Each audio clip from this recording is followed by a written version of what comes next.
just see them. And he put a grass roof on it, and he put a very steep slope, and all the water ran out, and the grass died. Bad news. So he put sedum on it, which is an alpine. What is it? Spears, doesn't need it. And his electric bill last year was £56 for the year, which to any British person is ridiculously low. And considering you've got 4 windmills next door as well. But that's the levels of insulation that we have. Just the thickness of the walls. And you know, just the roof, and it's just so well insulated. They're not cheap to build, but they are cheap to run. How much are houses around here to buy? That one cost £90,000 to build. 90. To buy, these guys are really big, and then they're going to go for 300,000 because they've got, this one's a cliniosacral therapist. She has her treatment rooms. This is a psychotherapist who's got his treatment rooms. There's one further along where he's got his workshop, his joinery workshop. Are people queuing up to buy them as well? They would do, yeah. Now, come along a bit. What do we do with vehicles around here anyway? Do you want vehicles? Do you want electric vehicles only? Disabled vehicles, you just saw one go by? Nothing at all? Do you want 5 miles an hour, 15 miles an hour, 25? There's a continual discussion going on. Because when you've got little ones like this, you do not want to have to walk 2 miles to where you park the car with the shopping. But when you've got little ones like these, you don't want any cars at all. Right. So it's a continual discussion going on. And at the moment, the biggest problem is the teenagers on bikes, because they don't think anything applies to them. Ongoing. Everything is a work in progress, you know. So this, folks, is what we call our boutique.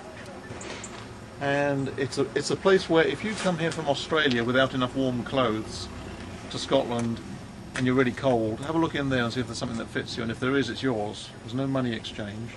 In the same way as if you have a backpack full of stuff that's in good condition but you don't need, leave it in there. It's a free exchange. It's a wonderful community builder. It's like old villages used to have, you know. Some of the older folks who come through here say, well, you know, when I was a kid we used to circulate everything, you know. Clothes, you'd pass them on to the cousins and the grandchildren. And it's great, especially if you've got kids, because kids grow. You notice when you feed them, they grow. It's one of the rules. And it's a great place, because you don't put rubbish in there until they're 11. I've got a daughter of 11. They don't want stuff in there. They want designer stuff. Yeah. But it's a wonderful community build. There's toys and there's books and so on in there. And then we discovered there were people, you know, walking out of here with great big black plastic bags of stuff. Which is sad, because we don't want to lock doors and things. Very interesting situation around here for us naive people, because we like to leave doors open and be trusting. A friend of mine who lives here, an older lady who's been very sick, called me up, said, could you come and look at some work some men have done on my house before I pay them? And I said, okay. And these men had turned up. They're travelling people, and they'd done some work on the house that she didn't really want done, and it was shoddy work, and all of a sudden, oh, your roof needs doing too. You know, we've got some materials left over from a previous job, can we do that? And I realised they were ripping us off, so we had to somehow mobilise all the people that we had to stop this happening, but not in an aggressive fashion, but to say, right, this is not what we want, she's not paying you any money, you're leaving now.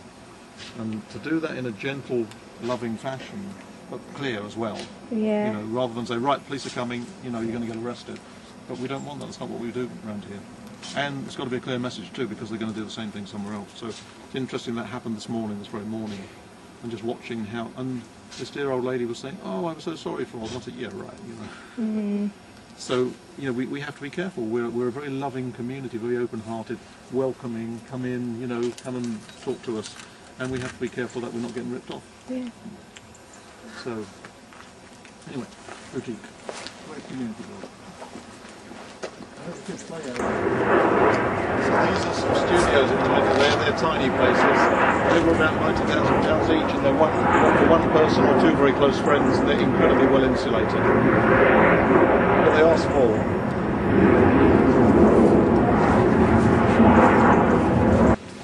A lot of what we do here is very similar to what's been done in villages all over the world in the past, because we've become very centred on our cities and the sophistication of our cities and our sort of mechanised, computerised lives. But a lot of what you see here, like the boutique situation, it's like what Grandma used to do. It's bringing back those values of family values and so on. This is the art studio. You can see why it's got a little bit too, it's a bit too small. And they're just tarting it up to make it usable for what we call the Essence of the Arts program. It's a 3-month program looking at the performing and static arts. People do pottery and painting and singing and acting and so on. And there'll be probably 15, 20 people doing that for the whole of over the winter period into January, February. So that's going to be their headquarters there. We have Dutch people in our community. Dutch people are very tall. I noticed. I have a very tall daughter. My daughter's 12, just 12, and she's 5'8".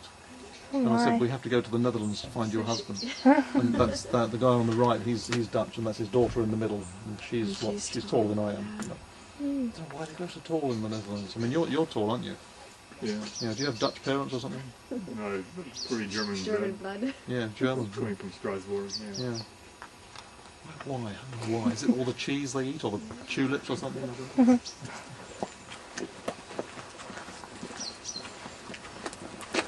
For a girl to be that tall is difficult, at least in the ground. So, trees. Up until 120 years ago, the whole of the Highlands of Scotland was covered in beautiful Scotch forests. And over the 120 years since then, they've sold the wood off to various countries for building ships and then to clear the land for sheep farming, for grouse shooting moors, and most recently for the Second World War for ammunition boxes. And so there's great areas of the Highlands of Scotland just cleared completely. This organisation set about reforesting. It's one of our ex-members. They take working parties out, and they either pick the seeds or they fence areas off to keep the deer out, and they plant only the Scottish traditional trees, Scots pine, oak, beech, birch, rowan, alder. They won't plant a lot of other trees. For example, many of you think of a Scottish forest, typical Scottish forest will actually have a lot of Sitka spruce, which is a Canadian tree. They won't plant that, they'll only put the traditional Scottish trees in. They've done an area called Glen Affric to the west of Inverness, which is beautiful. It's the most magnificent piece of forest you can imagine. Has anybody been there, Glen Affric? No? They've been featured on television and won a lot of big financial awards. They're doing fabulous work. They're just beginning the process of reforesting, and they've been doing it for 20 years, and they've had about 45 working weeks, groups of people going out and just doing planting, voluntary, and it's just fabulous work. It's really inspiring what they're doing. We were meeting yesterday afternoon. We're building, these are whiskey barrel houses straight ahead, we're building another cluster of barrels further round. And there's a whole process of working out how to get access to these new houses. You know, in a community like this, a simple decision can be made into a 6-month process. Like, do we move that bungalow round so we can get in there? Will it break up? Or should we take that tree out? And all the tree lovers say, no, we must keep that tree. And well, we're chopping trees down all the time, why is that one special? So there's a whole discussion of trying to take everybody's opinions into account and to be kind to the planet, but also to be sensible. Because if you spend £200,000 building a bypass to get around one tree, is that sensible? Is that what God wants? It's a good question.